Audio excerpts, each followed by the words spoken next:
So what we're going to look at really quickly is seated rotation, not on a table, but on a stool. Now the stool rolls, so as we noted previously, because the stool rolls, there's more freedom of movement, which means I need to take more control, right? So less table means I need to make the patient stable. Contact is control and control is safety.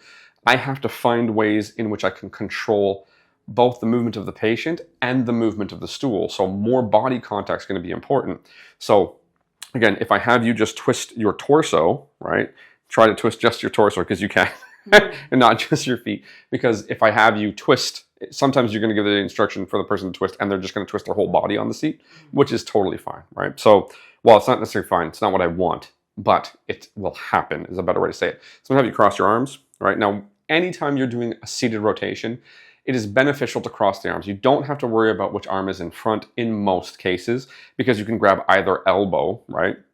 But what I need to do is I need to consider blocking the patient's legs so that I block the stool and then generating the rotation. So like I'm here. The other reason that you want the elbows here is regardless of who you're working on, having them cover their chest is useful because it allows you to avoid touching any sensitive areas, right? So just generating the seated rotation, what I'm going to have to do, if I do this, right, you can see that I'll pull her out, I'll pull the stool with her.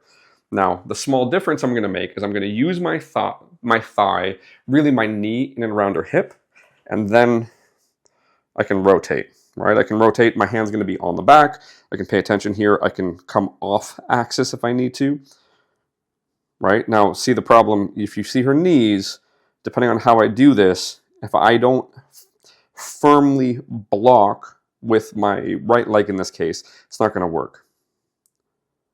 Okay. That probably, well, no, there we go.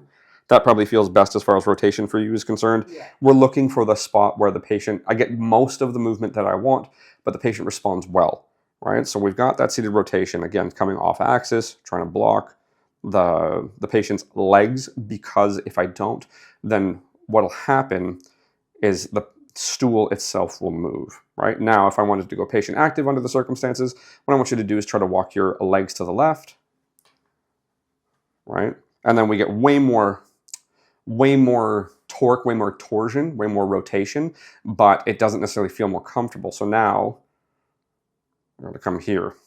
Actually, right here, that feels better, right? So I'm looking for, again, the vast majority of the movement that I want, which is rotation, but the patient to be as comfortable as possible. And we can kind of twist from the top and the bottom, but when we let go, she unwindens well. There we go, okay?